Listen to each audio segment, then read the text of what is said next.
اہلا وسہلا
أحسن عملا صدق الله العظيم وبلغنا رسوله النبي الكريم ونحن على ذلك من الشاهدين والشاكرين والحمد لله رب العالمين. آواز بلند درود پاک پڑھنے کی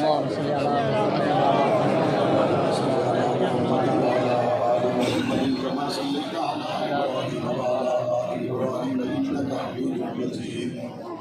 اللهم بارك على محمد وعلى آل محمد كما باركت على إبراهيم وعلى آل إبراهيم إنك حميد مجيد. واجب الاحترام حضرات علماء کرام، بزرگان دین، نوجوانان اہل سنت، اور جہاں تک میری آواز پہنچ رہی ہے سماعت فرمانے والی باپردہ اسلامی ماؤں بہنوں، آج کی اس پروقار تقریب میں طویل عرصہ کے بعد آپ حضرات سے ملاقات کا شرف حاصل ہو رہا ہے. ایک لمبی جدائی اور اس کے بعد آج کی اس ملاقات میں ایک لمبا سفر، اور اس کے بعد آپ سے ملاقات کے بعد میرے دل کے احساسات اگر میں بیان کروں تو میرے لیے شاید ان الفاظوں کو تلاش کرنا مشکل ہے کہ ایک لمبی جدائی کے باوجود آج جب آپ سے ملی تو آپ کی آنکھوں میں ختم نبوت کی محبت چمک رہی ہے. ایک لمبی جدائی کے بعد آج جب آپ سے ملاقات ہوئی، آپ کے دلوں میں صحابہ اور اہل بیت کی محبت تر و تازہ ہے، اور یہی ہمارا ایمان ہے. وقت گزرتا ہے، حالات گزرتے، اور اس کا نتیجہ یہ نکلتا ہے پرانی بنی ہوئی عمارتیں زمین کے مختلف پیدا ہونے والے حالات کی وجہ سے دب جاتی ہیں. زمین کا اللہ تعالیٰ نے نظام ایسا بنایا ہے، بڑی سے بڑی عمارت ہو، اگر اس کو چھوڑ دیا جائے تو زمانے کے حالات اور آنے والی ہواؤں، آنے والے طوفان اور آندھیوں کی وجہ سے وہ عمارتیں زمین میں دب جاتی ہیں، اور کبھی کبھی ان کو تلاش کرنا بھی مشکل ہوتا ہے. آپ دیکھیں مصر کے اندر وہ بڑے بڑے پہاڑوں جیسے بنائی گئی عمارتیں جب ان کو ایک لمبے عرصے کے لیے چھوڑ دیا گیا تو اس کے اوپر زمانے کے حوادث آئے تو وہ عمارتیں دب گئی. اور ابھی چند سال پہلے جب کھوج کریٹ کر کے اس شہر کو دوبارہ سے برآمد کیا گیا تو دنیا نے دیکھا کہ وہ صرف نظر آنے والے 3 پہاڑ نہیں تھے، بلکہ دنیا نے دیکھ لیا کہ وہ نظر آنے والے 3 پہاڑوں کے ساتھ ساتھ ایک بہت بڑا شہر آباد تھا، ایک بہت بڑا علاقہ آباد تھا۔ دنیا کے اندر زمانے کے بدلنے سے بڑی بڑی عمارتیں دب جاتی ہیں، بڑے بڑے شہر دب جاتے ہیں، بڑے بڑے علاقے دب جاتے ہیں، اور دنیا کے اندر دنیا کی باتیں بھی دب جاتی ہیں، دنیا کے اندر دنیا کے واقعات بھی دب جاتے ہیں، دنیا کے اندر نئی اور پرانی دشمنیاں بھی دب جاتی ہیں، دنیا کے اندر وقت گزرنے کے ساتھ ساتھ پرانی دوستیاں بھی ختم ہو جاتی ہیں۔ لیکن ہم دیکھتے ہیں ایک ایسا رشتہ ہے، ایک ایسا تعلق ہے جو زمانے کے گزرنے سے پرانا نہیں ہوتا، ایک ایسا رشتہ ہے جو حالات کے بدلنے سے بدلتا نہیں ہے۔ ہم دیکھتے ہیں ایک ایسا رشتہ ہے جو نشیب و فراز سے اپنے آپ کو ایسا محفوظ رکھتا ہے، نشیب تو وہاں پہ ہے ہی کوئی نہیں، فراز ہی فراز ہے، اور اس رشتے کا نام جب دنیا پوچھتی ہے، اس رشتے کا نام گنبد خضراء کا رشتہ ہے۔ اس گنبد خضراء سے رشتہ ختم نبوت کا رشتہ ہے۔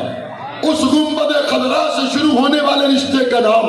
صداقت ابو بکر صدیق کا رشتہ ہے، عدالت فاروق اعظم کا رشتہ ہے، حیاء عثمان غنی کا رشتہ ہے، شجاعت علی المرتضیٰ کا رشتہ ہے، حضور کے قدموں میں بیٹھ کر وحی کو لکھنے والے کاتب قرآن معاویہ بن ابو سفیان کا رشتہ ہے، وہ رشتہ نبی کے نواسے حسن و حسین کا رشتہ ہے، وہ رشتہ نبی کے صحابہ اور اہل بیت کا رشتہ ہے۔ ہزار آندیاں آئیں اور چلی جائیں، ہزار طوفان آئیں اور چلے جائیں، ہزار حالات آئیں اور چلے جائیں، ہم کل بھی ختم نبوت کے دروازے کے چوکیدار تھے، آج بھی ختم نبوت کے دروازے کے چوکیدار۔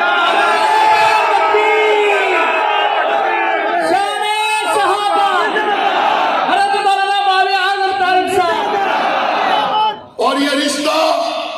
کسی جگہ پرانا نہیں ہوتا، اس رشتے کو زنگ نہیں لگتا۔ بڑے بڑے لوگ حالات گزرنے کے بعد بڑی بڑی باتوں کو بلا دیتے، لیکن ہم اسمبلی میں پہنچے، ہم نے وہاں حضور کی ختم نبوت کے لیے، صحابہ اور اہل بیت کے لیے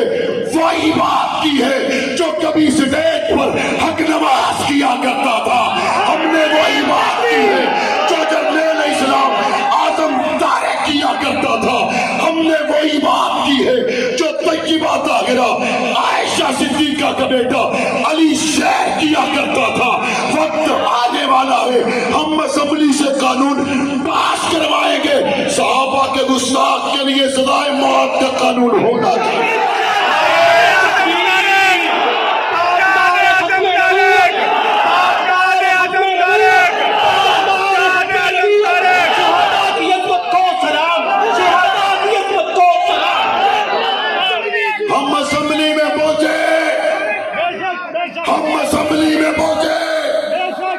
ہم نے وہاں پر ختم نبوت کا علم اٹھایا اور صرف بات نہیں کی، اللہ کی توفیق سے آپ کا بھائی معاویہ اعظم طارق یہ قانون منظور کروا چکا ہے۔ قائد کو مبارک۔ اگر آپ پنجاب حکومت کی طرف سے شائع ہونے والے اس سرکاری لیٹر کو دیکھیں جس لیٹر پر یہ قانون پاس ہونے کے بعد اس لیٹر کو پنجاب کے تمام سرکاری دفاتر میں بھیجا گیا، اس لیٹر پر 10 کے قریب MPs کے نام ہیں جنہوں نے اس قانون میں کلیدی کردار ادا کیا۔ اس سرکاری لیٹر پر ان 10 میں ایک خوش نصیب آپ کا بھائی بھی،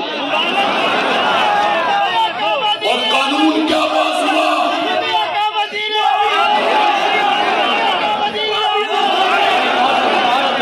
قانون کیا پاس ہوا؟ دفتر ایس ایچ او کا ہو، دفتر پٹواری کا ہو، دفتر ڈی ایس پی یا اے سی کا ہو، دفتر ڈپٹی کمشنر یا کمشنر کا ہو، دفتر آر پی او، چیف سیکرٹری اور وزیر اعلیٰ کا ہو، تمام دفاتر کی پیشانی پہ یہ لکھا جائے گا انا خاتم النبیین لا نبی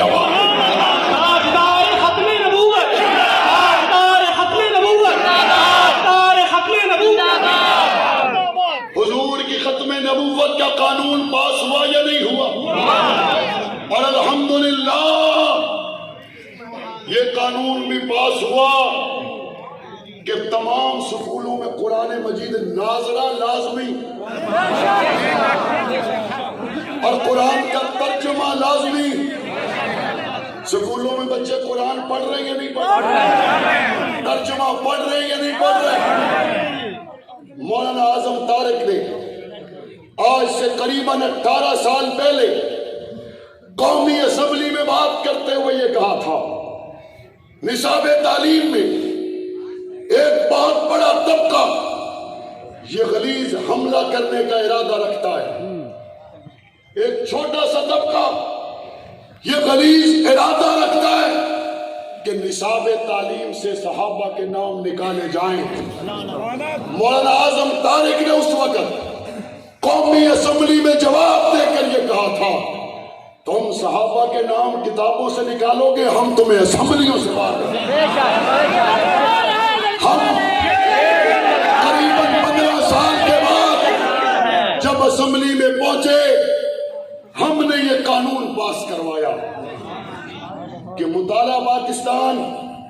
تاریخ اور اسلامیات، اس کے حقوق پنجاب ٹیکسٹ بک بورڈ سے لے کر علماء بورڈ کے حوالے کر دیے، سبحان اللہ، تاکہ ختم نبوت کے مضمون پہ کوئی ڈاکہ نہ مار سکے، صحابہ اور اہل بیت کے مضامین پر کوئی ڈاکہ نہ مار سکے۔ آج سکولوں کے اندر آپ جب یکساں قومی نصاب کو دیکھتے ہیں، یکساں قومی نصاب اس حکومت کی طرف سے اٹھایا جانے والا بہترین قدم ہے۔ یکساں قومی نصاب کے تحت ختم نبوت، خلفائے راشدین، صحابہ و اہل بیت کی محبت کے ساتھ ساتھ پاکستان کو ایک بہترین ریاست، ترقی یافتہ ملک بنانے کی جو بنیاد رکھی گئی ہے، ہم اس کو محبت کی نظر سے دیکھتے ہیں۔ لیکن آپ نے دیکھا یکساں قومی نصاب کے اس بہترین قدم کی بھی ایک مٹھی بھر ناپاک طبقے نے مخالفت کی۔ ہم یہ سوچنے پر مجبور ہیں، جب تحفظ بنیاد اسلام بل آتا ہے یہ تب بھونکنا شروع کر دیتے ہیں